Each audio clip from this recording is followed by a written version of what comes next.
El primer secreto, el poder de la actitud. En cuanto llegó a su casa, comenzó a telefonear a las personas de la lista. Habló con 6 de ellas. A las 4 restantes no las pudo localizar, pero les dejó mensajes para que lo llamaran. Curiosamente, todos ellos se mostraron muy animados cuando el joven les mencionó al anciano chino. Concertó citas para irlos viendo en el transcurso de las semanas siguientes. La primera persona de la lista era un hombre llamado Barry Kesterman. El señor Kesterman era maestro de la escuela local. Terminaba sus clases a las 5 de la tarde y se mostró encantado de ver al joven a dicha hora del día siguiente. Aparentaba como mucho unos 40 años y parecía estar corrigiendo exámenes cuando el joven llamó a su puerta. «Pase, pase», le dijo cálidamente el señor Kesterman, mientras se levantaba para estrecharle la mano. «Es un placer conocerlo. Tome asiento». «¿Entonces se encontró usted ayer con el anciano chino?» «Sí, él me arregló el coche. Siempre aparece en las situaciones más inesperadas». «¿Le habló de los secretos de la abundante felicidad?» «Sí. ¿Los conoce usted?» «Por supuesto. ¿Y funcionan de verdad?», preguntó el joven. «Totalmente. Hace 15 años me hallaba yo en uno de los puntos más bajos de mi vida. Me había quedado sin trabajo. Vivía en un pequeño cuarto a unos 500 kilómetros de mi ciudad natal.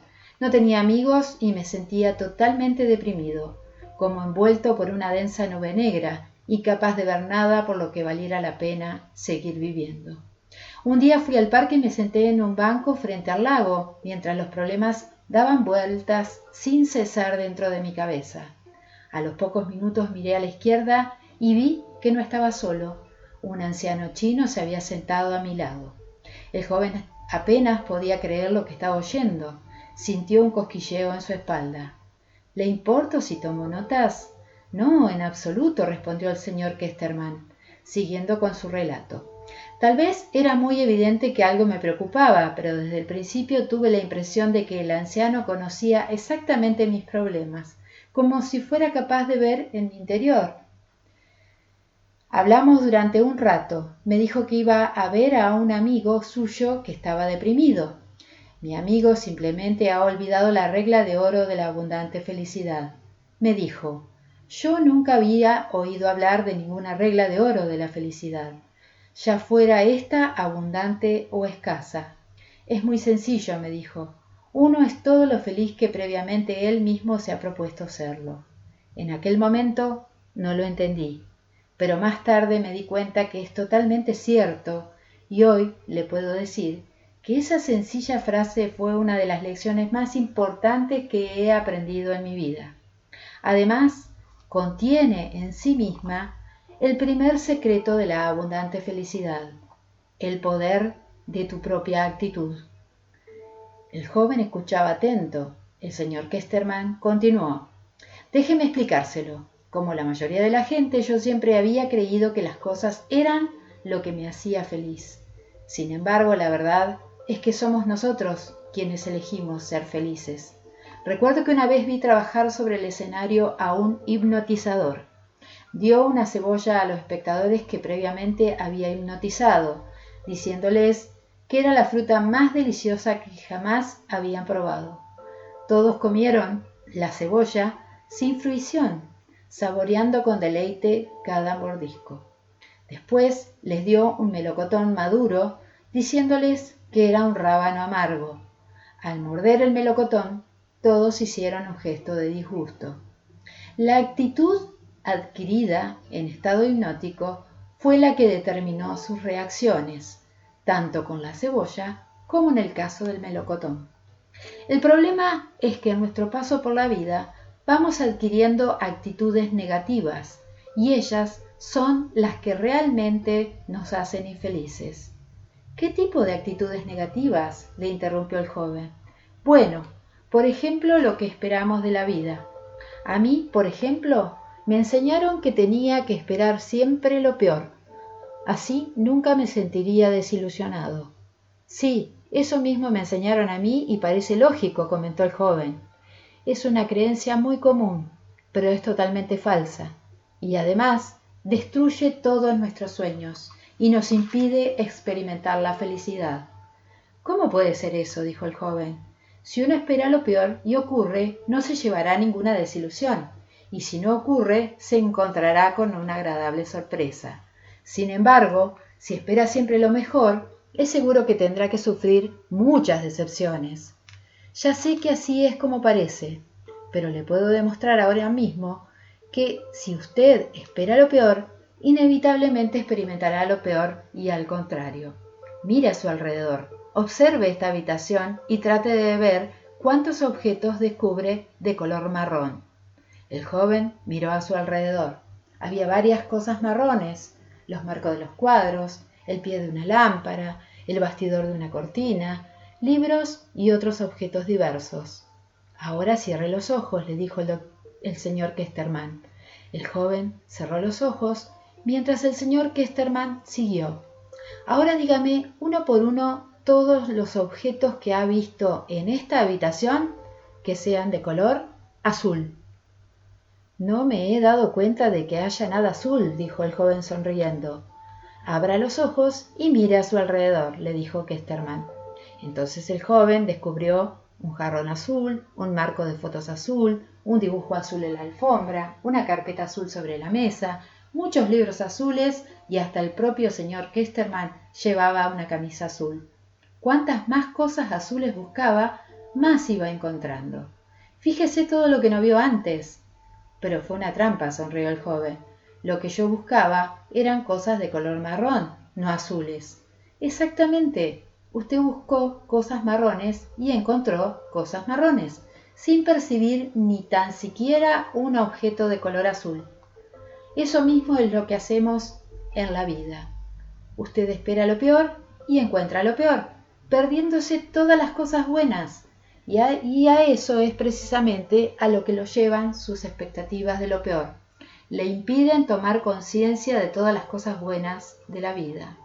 Esta es una de las razones por las que muchas personas ricas y famosas, gente que tiene todo lo que usted se puede imaginar, se las arreglan para estar todo el tiempo deprimidos, convirtiéndose así en alcohólicos y en adictos a las drogas. Centran su mente en lo que no tienen, en lugar de disfrutar todo lo que tienen. Por ello solo ven aquello que les falta en su vida. Y así es como crean su propia desgracia. Y del mismo modo, hay personas que teniendo una vida muy modesta son muy felices, pues enfocan su mente en lo que tienen. Por eso, el que ve su vaso medio lleno es más feliz que el que lo ve medio vacío. Al contrario de lo que la gente cree, todo el externo, dinero, coches, propiedades, fama y fortuna, carece de importancia. Nuestra actitud hacia la vida es lo único que determina nuestra felicidad. Por eso, para ser felices, no necesitamos más dinero, ni una casa más grande, ni un trabajo mejor. Todo lo que tenemos que hacer es cambiar de actitud. Por eso, Samuel Jackson escribió: la fuente de la satisfacción debe surgir de la mente, y quien tenga tan poco conocimiento de la naturaleza humana como para buscar la felicidad cambiando algo que no sea su propia disposición, malgastará su vida en esfuerzos inútiles, multiplicando la aflicción que intenta eliminar. Nunca lo había considerado de ese modo, dijo el joven, pero parece que tiene sentido. Es interesante, ¿no le parece? Ahora vamos a ver lo que generalmente tiende a ocurrir cuando uno espera lo peor, dijo el señor Kesterman. ¿A qué se refiere? Vamos a suponer, por ejemplo, que va usted a dar una conferencia ante cientos de personas. Puede ponerse nervioso y pensar en todo lo peor que le puede ocurrir. Por ejemplo, que pierda el hilo y no sepa qué decir, que se ponga a balbucear y a tartamudear y que termine haciendo el ridículo más espantoso ante toda esa gente. Si usted alimenta este tipo de pensamientos, ¿serán de alguna ayuda en la preparación o en cuanto a la motivación necesaria para dar la charla? ¿Le harán sentir más confianza este tipo de pensamientos o le pondrán más nervioso? Y me pondrán más nervioso, admitió el joven. Por supuesto que sí. ¿Y a quién no? Pues el mismo principio se aplica a todo cuanto hacemos en esta vida. ¿Quién saltará de la cama por la mañana con más ánimos para enfrentarse a las tareas del día? ¿La persona que espera que durante ese día le ocurra lo peor? ¿O quien confía en tener un día fantástico? ¿Cuál de los dos disfrutará más del día? Yo veo lo que me quiere decir, pero ¿y cuando las cosas no suceden según nuestras expectativas? ¿Qué ocurre cuando se presentan cosas malas? Recuerde la regla de oro. Usted es quien elige cómo sentirse. En cada situación de la vida usted puede buscar lo azul o lo marrón. Siempre puede enfocar su mente en el lado bueno de la situación en lugar de centrarse tan solo en lo que parece malo. ¿Y si no hay nada bueno? Por supuesto, algunas veces, cuando la tragedia toca nuestras vidas, las semillas de bondad contenidas en ellos pueden ser difíciles de ver. Pero una forma de afrontar la tragedia es hallar algo positivo, algo que tenga cierto significado en el dolor que nos aflige. Tal vez una de las mayores tragedias que se nos pueden presentar en esta vida es tener que sufrir la pérdida de un hijo. Y en muchos de estos casos, el único modo de poder vencer al dolor es crear algo positivo. Por ejemplo, una joven madre californiana quedó destrozada al morir su hija de 13 años, víctima de un accidente de tráfico en el que fue atropellada por un coche cuyo conductor estaba ebrio. Cuando la mujer descubrió que dicho conductor tenía un abundante historial de accidentes causados tras haber bebido y vio que las leyes existentes eran inadecuadas para proteger al público de este tipo de conductores, inició una campaña a nivel nacional para hacer algo al respecto. Fundó la agrupación Madres contra Conductores Ebrios, que influyó notablemente ante el Congreso y fue en gran parte responsable de que se aprobaran más de 950 leyes relacionadas con la conducción en estado de ebriedad. La campaña pronto se extendió a Inglaterra, Canadá y Nueva Zelanda, y desde entonces ha salvado miles de vidas humanas. Y todo ello empezó porque una mujer decidió convertir el dolor de su pérdida en algo positivo. No hay experiencia en esta vida que no venga con un regalo, algo que pueda beneficiar nuestras vidas y las de los demás, solo que tenemos que elegir buscarlo. Por ejemplo, cuando yo conocí al anciano chino me había quedado sin trabajo y todo lo que podía pensar al respecto es que era un fracasado y que nunca encontraría otro trabajo. Sin embargo, tras una larga conversación con el chino, comencé a entender que el hecho de haberme quedado sin trabajo podía también ser algo muy positivo. ¿Cómo puede ser positivo quedarse sin empleo?, preguntó el joven. Para empezar, era la oportunidad de comenzar en una nueva profesión, de trabajar en algo en lo que yo realmente creyera, dijo el señor Kesterman. Así, en lugar de sentirme deprimido por haber perdido mi empleo, comencé a sentirme entusiasmado y optimista. Si de todo lo que hablemos hoy tiene usted que recordar solo una frase, procure que sea esta. Lo que determina nuestros sentimientos sobre los sucesos que ocurren en nuestras vidas no son los propios sucesos, sino el significado que nosotros les demos. Bajo este punto de vista, el hecho de haber perdido mi empleo suponía la posibilidad de empezar de nuevo y convertía aquel momento en un punto crucial de mi vida. Si era sincero conmigo mismo, debía admitir que aquel trabajo nunca me había entusiasmado. Simplemente era una forma de ganarme el sustento. Pero ahora tenía la posibilidad de pensar en lo que realmente me gustaría hacer con mi vida. Deseé que mi trabajo tuviera un impacto positivo sobre los demás y que fuera una contribución a la comunidad. Entonces decidí que lo que realmente quería es ser maestro, por lo que poco después estaba estudiando de nuevo. Le voy a dar otro ejemplo, dijo el señor Kesterman. Imagínese que rompe con su novia. Usted puede decidir pensar que ello significa que no es usted atractivo, que nadie lo puede querer y que jamás encontrará otra novia. Puede pensar que incluso si encuentra otra, no será capaz de mantenerla durante mucho tiempo. Y por el contrario, puede reconsiderar la situación y decidir que el rompimiento con su novia es una oportunidad para poder encontrar a otra mucho mejor y otra más adecuada para usted. ¿Ya ve? Todo depende de la actitud que usted asuma. La mayoría de las experiencias de esta vida se pueden considerar de modo que tengan un significado positivo. En algunos lugares del mundo incluso la muerte es un motivo de alegría y de celebración, pues se cree que al morir la persona, su alma vuelve a su verdadero hogar y que todos nos encontraremos con nuestros seres queridos en otro lugar y en otro tiempo. Pero no siempre es fácil ver el lado positivo de una situación concreta, insistió el joven. No sé si usted lo busca. No sé, no lo busca. No sé si usted no lo busca. Cuando usted no ve algún aspecto positivo, generalmente ello significa que no lo ha buscado. También podemos ayudarnos a crear actitudes positivas haciéndonos a nosotros mismos preguntas positivas. En lugar de preguntar, ¿por qué me tiene que pasar esto a mí? Puede uno preguntarse, ¿qué puedo aprender?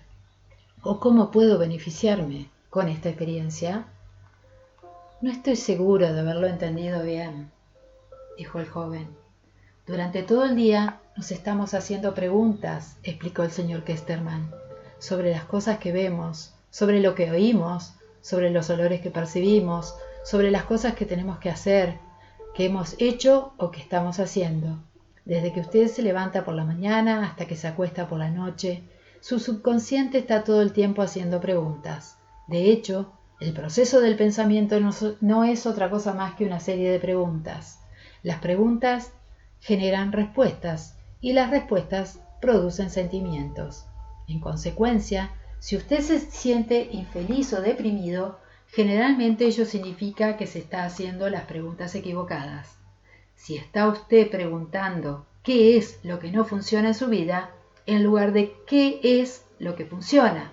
La mayoría de la gente, cuando deben enfrentarse a una situación difícil, se hacen preguntas como ¿por qué me ha pasado esto a mí? ¿O qué voy a hacer ahora? Este tipo de preguntas son negativas y debilitantes, y producen respuestas negativas y debilitantes que generan sentimientos de autocompasión, desesperación y depresión. Si en lugar de ellas nos hacemos preguntas reforzantes, produciremos unos sentimientos totalmente distintos. ¿Cuáles son las preguntas reforzantes?, preguntó el joven. Aquellas que crean sentimientos de fuerza y de esperanza. Por ejemplo, cada vez que me encuentro en una situación difícil me hago conscientemente 3 preguntas muy poderosas que automáticamente cambian el modo en el que veo la situación. La primera pregunta es, ¿qué tiene de bueno esta situación?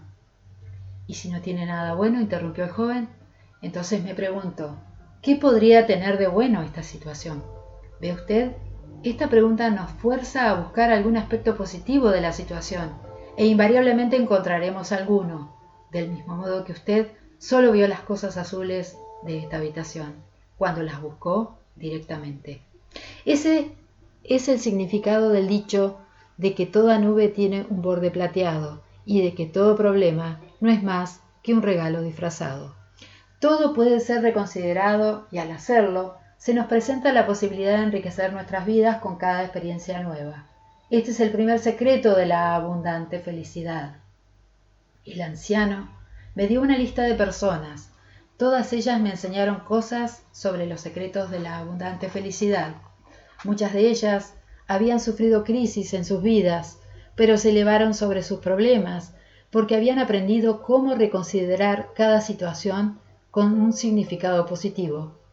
La segunda pregunta es, ¿qué es lo que todavía no es perfecto? Esta pregunta presupone que las cosas serán perfectas y crea unos sentimientos totalmente diferentes. Así preguntamos, ¿qué es lo que está mal?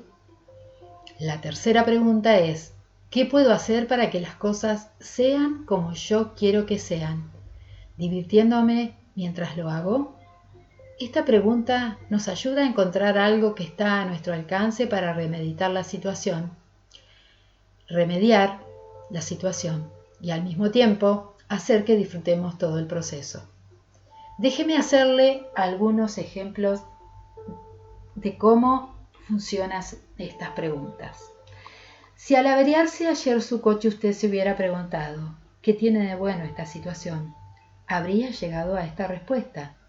ha sido una gran suerte que no haya provocado ningún accidente, o qué suerte que en esta autopista hay un servicio de averías, o qué suerte que no se me averió el coche en una carretera rural, a muchos kilómetros del pueblo más cercano. Luego, la siguiente pregunta, ¿qué es lo que todavía no está perfecto? En este caso, la respuesta es evidente, el coche. Luego, la tercera, ¿qué puedo hacer para remediar la situación, pasándolo bien mientras tanto? Tras llamar al servicio de ayuda y mientras llega el mecánico, podría utilizar el tiempo en alguna actividad placentera, como leer el periódico o un libro o escuchar ese programa de radio que nunca tiene oportunidad de oír.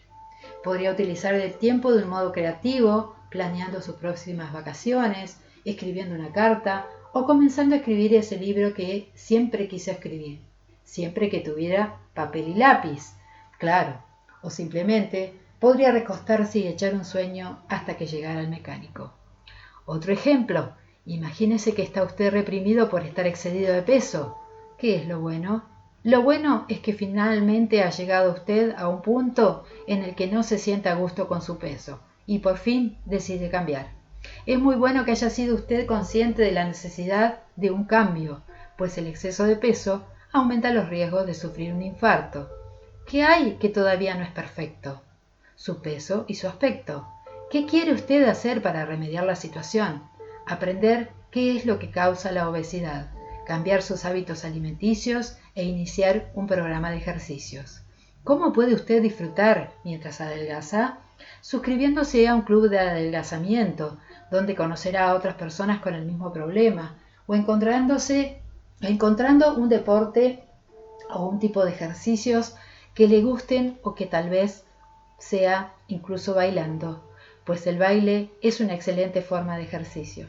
Descubrirá alimentos sanos y agradables al paladar y disfrutará aprendiendo a cocinar comidas sanas y con poca grasa.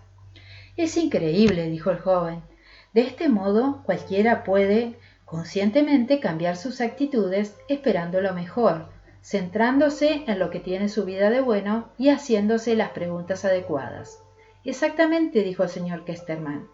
Pero lo esencial para crear una actitud sana y feliz ante la vida puede resumirse en una sola palabra: gratitud. Uno de los mayores secretos de la abundante felicidad es simplemente cultivar una actitud de gratitud. ¿Y cómo se hace eso? Busque cosas por las que deba estar agradecido, respondió el señor Kesterman. Cada día pregúntese a sí mismo: ¿qué hay por lo que yo deba estar agradecido? Y si no hay nada por lo que estar agradecido, insistió el joven.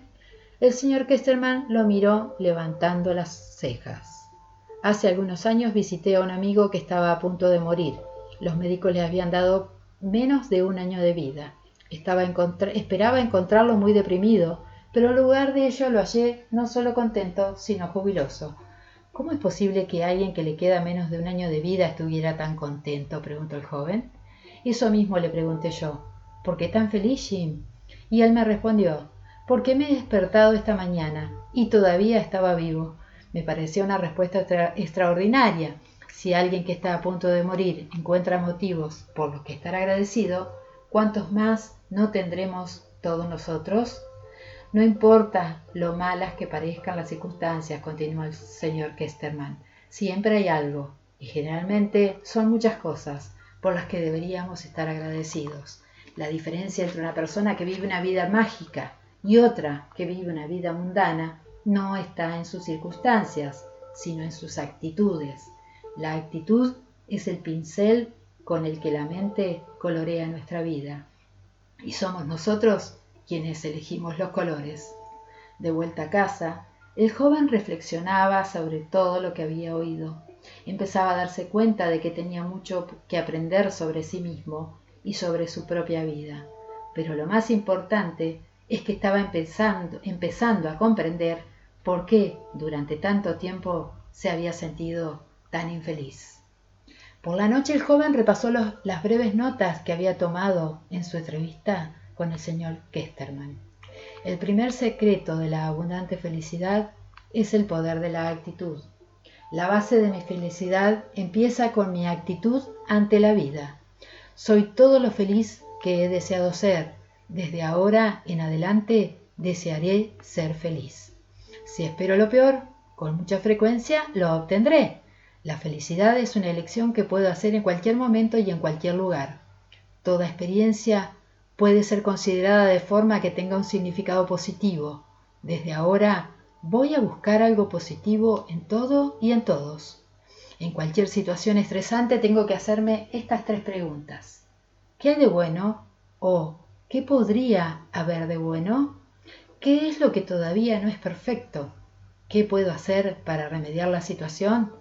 Pasándolo bien mientras tanto. La actitud es la semilla de la abundante felicidad. A partir de ahora encontraré cosas por las que sentirme agradecido. Mis pensamientos son los que me hacen sentirme feliz o desgraciado, no las circunstancias. Controlo mis pensamientos, por lo tanto, controlo mi felicidad. Bendiciones.